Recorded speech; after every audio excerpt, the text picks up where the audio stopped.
Nah guys, dia pasang foto aku tanpa adanya izin, bener nggak? Secara gamblang, terus dia juga membuka personal aku yang notabene dokumennya itu kita nggak tahu dari mana ya mas. Kayak misalnya foto-foto masa lalu gitu, terus ada juga video terkait saya lagi di suatu acara, saya diundang guys ya, sekali lagi saya diundang di suatu acara, videonya kayak gini.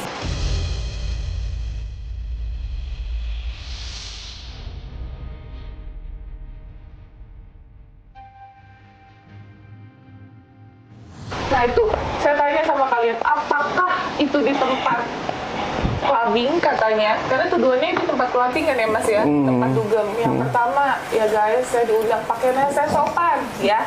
Jadi saya pakai blazer, saya datang dan setahu saya itu bukan tempat dugem. Kalau tempat dugem mungkin ada lampu-lampu kelap-kelip gitu ya mas. Itu benar-benar hanya cafe live musik ya. Hanya untuk saya menghargai orang yang saya kenal, saya deket, saya diundang ya, saya pasti datang lah ya. Saya juga nanya pak itu video tahun 5 tahun lalu mungkin mas, atau 4 tahun lalu gitu. Kok bisa tersebar luas ya, berarti orang yang mau publish itu harus bertanggung jawab nantinya ya. Jadi mas, terkait apa data-data pribadi ataupun video-video arsip pribadi yang memang disebarluaskan seperti itu juga kita kaji teh mana-mana hal-hal yang masuk ke dalam kategori perlindungan data pribadi gitu kan. Jadi yang bersangkutan nanti akan kita undang atau seperti apa upaya hukumnya untuk mengklarifikasi dapat dari mana data-data tersebut, siapa pemberinya, siapa pemiliknya, siapa yang menyebarkan, dan itu akan kita coba telusuri sesuai dengan aturan-aturan hukum yang berlaku, bahwa memang di zaman medsos ini kita memang zaman yang terbuka, bebas, tapi juga kita harus bisa bertanggungjawabkan ketika kita men-share sesuatu yang bukan milik kita itu agar lebih bijak. Diupayakan ada komunikasi dulu gitu kan. Nah ini sama sekali ujuk-ujuk seperti itu gitu kan. Harusnya kalau mau tes rambut itu ada yang mengawal, jadi dia objektif. Nah mungkin bisa saya, ormas saya, anggota atau pengacara-pengacara lawan yang mengawal kasus ini sehingga ini transparan gitu. Harus tes rambut sih, karena kalau urin itu siapapun bisa, itu kita tahu sendiri lah. Itu normal itu, kita tunggu aja 1 minggu itu udah aman biasanya. Tapi kalau rambut kan nggak bisa. Kita jangan menipu diri kita pun tahu gaya hidup di sana itu seperti apa. Artinya beberapa kali oknum pilot atau pramugari itu pun sedang menggunakan barang-barang terlarang dalam mereka melakukan tugasnya gitu. Jadi kalau dibilang karena rajin medical check up udah pasti itu enggak kayaknya.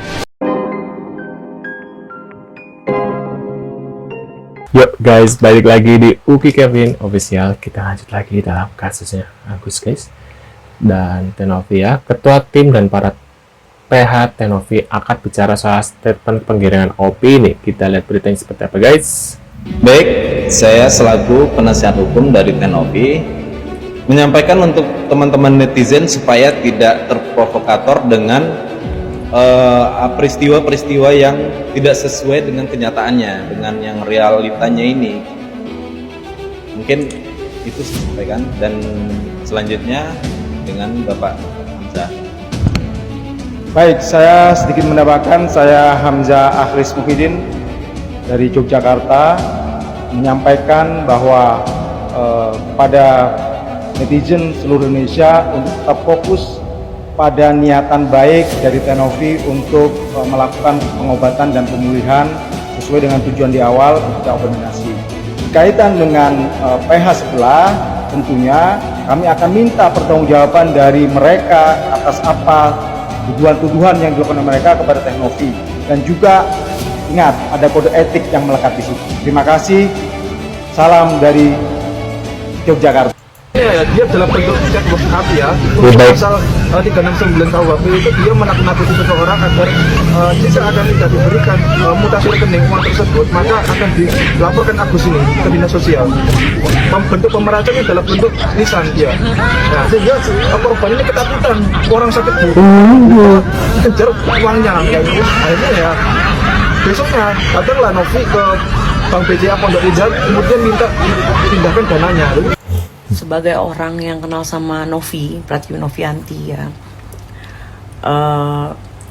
gue cuma mau bilang, saya itu kenal Novi, itu kondisinya dia sudah bergerak di bidang sosial, ya. Nah, buat kalian yang nggak tahu, jangan kalian pikir setiap orang yang dibantu sama Tenovi itu dikontenin loh, nggak. Tenovi itu dalam membantu orang, kalau orang yang mau dibantu ini nggak mau dikontenin, dia bersedia, beneran. Karena waktu itu gue pernah mau minta tolong handle Ning Maghrib, terus ekspolan viral. Tenovi itu mau bergerak walaupun tanpa ada dokumentasi sama sekali. Tuh, ya. Jadi kalau misalnya kalian bilang si Novi tuh nolong orang dikontenin. Lantas kasus penipuan dan penggelapan apa yang dilakukan oleh Farhad yang berujung pelaporan? Saya sebagai pelapor, ya, karena saya dikuasa oleh korban untuk melapor ke Polda Metro Jaya, mengingat beliau juga seorang pengusaha dan tidak mungkin turun langsung sini, jadi kuasa langsung melaporkan. Dan saya sudah melaporkan saudari Elsa Sarif dan Vidi Galesong, ya, Galesong Sarif SAMH, terkait dengan dugaan penipuan dan penggelapan uang senilai 39 miliar, ya, 39 miliar 950 juta, kurang lebih yang ditransfer ke rekeningnya dua orang ini. Namun ada bukti yang kami pegang bahwa saudara Farhad Abbas, Dr. Farhad Abbas juga menerima uang senilai 30 miliar kurang lebih, ya. Jadi ada bukti kami belum buka di sini. Nanti di berita acara pemeriksaan akan kami tuangkan semuanya. Namun pelapornya saat ini adalah terlapornya saat ini adalah Elsa Sarif, ya, Profesor Dr. Elsa Sarif dan Vidi Galesong Sarif SMH yang saya laporkan saat ini. Nanti lantas bagaimana perkara ini bergulir ke Farhad Abbas nanti akan dituangkan di dalam berita acara pemeriksaan selanjutnya. Dan untuk Farhad Abbas, ya, saya laporkan terkait dengan laporan palsu pasal 220 junto pasal 318 KUHP. Karena saya dilaporkan oleh saudara Farhad Abbas dengan undang-undang ITE tanpa adanya surat somasi terlebih dahulu pada saya. Sementara di dalam surat laporan STTLP yang diberikan kepada saya oleh saudara Farhad Abbas, diberitahu kepada saya melalui WhatsApp, itu STTLP menyebutkan bahwa saya seorang pengacara. Artinya saudara Farhad Abbas ini tidak mengerti dan tidak paham konstruksi hukum, ya, sama sekali tidak mengerti tentang konstruksi hukum, sehingga patut diduga akan banyak menjadi korban orang-orang yang meminta bantuan hukum kepada Farhad Abbas karena ketidakmengertiannya dia tentang konstruksi hukum. Makanya saya laporkan Farhad Abbas dengan dugaan pelanggaran pasal 220 KUHP dan 318 KUHP terkait dengan laporan palsu. Kenapa dibilang laporan palsu? Karena Farhad Abbas mengetahui saya seorang pengacara yang sedang menangani perkara berdasarkan surat kuasa. Dan saudara Farhad Abbas mengetahui bagaimana tindakan saya sebagai pengacara yang mensomasi baik lisan maupun tertulis. Tetapi dia melaporkan saya dengan undang-undang ITE pasal 27, undang-undang ITE junto pasal 45 ayat 4. Jadi saya menganggap ini suatu kebodohan atau suatu kekeliruan dari seorang Dr. Farhad Abbas dan Elsa Sarif, ya, seorang Profesor Elsa Sarif, suatu kekeliruan, ya, yang tidak memahami konstruksi hukum. Bayangkan seorang profesor, saya sudah bilang sama Farhad Abbas, mau bagaimanapun cara kamu mau menjatuhkan saya akan lawan. Saya tidak akan pernah stop. Oh iya. Siapa yang berani bilang Agus ini boleh disiram air keras? Siapa yang berani bilang? Saya benar dan mereka memang salah. Kasusnya Agus ini belum selesai, apalagi satu pelaku itu belum tertangkap. Saya bilang saya tidak takut dan saya tidak gentar, tidak ada yang bisa membungkam saya. Tidak ada yang bisa membungkam saya. Sampai kapan Kak akan menyuarakan hal seperti ini? Sampai saya mati, Mas. Agus bisa saja ditempati di apartemen. Saat ini kalau Agus ditempatin di apartemen berdua aja dengan istri Agus sanggup nggak? Kalau sanggupnya sanggup aja sih, cuman kan Wawa tuh harus dampingin Agus terus gitu, karena dia kan penyemangat Agus gitu. Tapi kalau memang udah, Kalau terpaksa sekali ya. Tapi Wawa memang mau rencana meninggalkan Agus? Ya enggak sih, memang saya udah janji sama Agus sampai Agus benar-benar sembuh saya akan terus dampingi. Kalau lepas Agus sudah sembuh ya jalan Agus punya jalan sendiri, rencana sendiri, hidup sendiri.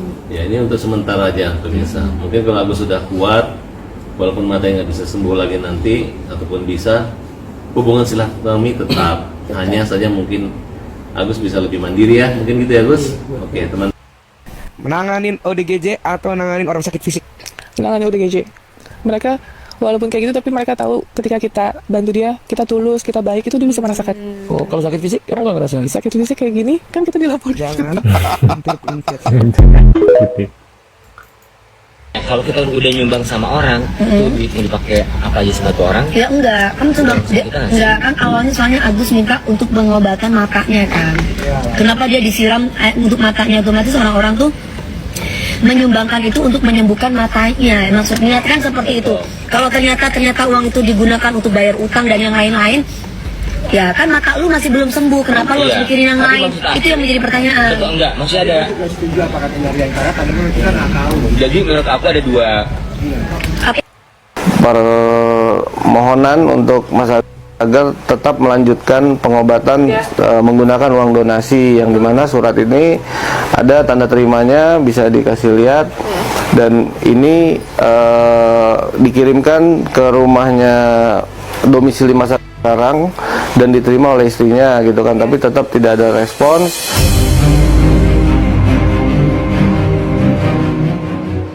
Tapi kok bisa memberikan statement itu tanpa adanya fakta dan bukti yang jelas? Dia tadinya bilang ada alat bukti ya mas, Barang bukti berarti katanya. kalau barang bukti saya digerebek dong ya guys ya. Bener kan? Barang bukti itu berarti kan narkoboynya ya gitu ya. Maksudku berarti saya Kok bisa barang bukti ada di dia? Hak dia apa menguasai barang bukti? Nah, itu.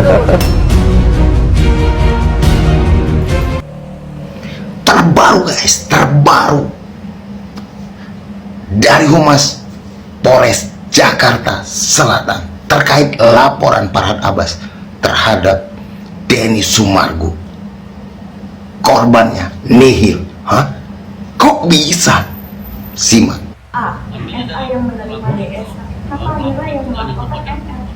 Ya nanti yang jelas setelah laporan polisi ini, kemudian yang penyidik menindaklanjuti. Ya, itu pasti. Bu, dalam laporan itu undang-undangnya apa dan ancaman hukumnya berapa sih Bu itu? Bu? Ya, yang disangkakan atau yang Gimana menurut kalian? undang-undang yang dilaporkan oleh Korbannya nihil gitu ya. yaitu Undang-Undang Nomor 40 Tahun 2008 tentang diskriminasi ras. Sesuaikan. Jadi orang hilang simpatik loh. Kok ujian Tuhan seberat itu masih mau kamu menggugat Nopi? Berarti kamu manusia yang tidak tahu terima kasih, Agus ya. Nah, kalaupun ada para nabas datang ingin memberi bantuan hukum kepada kamu, seharusnya kau tolak. Saya nggak tega karena Nopi itu baik kepada kami. Karena Nopi itulah donasi ini ada. Bukan kau terima para nabas yang lagi gila-gilanya untuk mencari popularitas, entah uang yang dicarinya, entah apa, saya nggak tahu lagi tentang para nabas. Untuk itu saya atas nama warga, atas nama orang yang melihat peristiwa dan kisruh ini minta 1 poin kepada Agus, minta maaf sama Nopi, minta terima kasih sama Nopi, close persoalan ini. Pertanggungjawabkan perbuatan kau dengan Tuhan, karena niat orang sudah kau lencengkan, sudah salah gunakan. Itu bagi saya seperti itu aja, gampang. Agus poinnya. Dan Nopi juga, peristiwa ini tolong diselesaikan tidak melalui proses hukum, karena biarlah hukum Tuhan yang berjalan. Restorasi justice. Setuju Bang ya? Setuju. Lebih. Waduh, menurut kalian gimana nih? Kalian tim mana nih? Tim Farhad Abbas, tim Agus, atau tim Tenopi? Ya, tulis di kolom komentar. Terima kasih sudah hadir dan jangan lupa bantu subscribe Uki Kevin dan sampai jumpa di video selanjutnya. See you guys.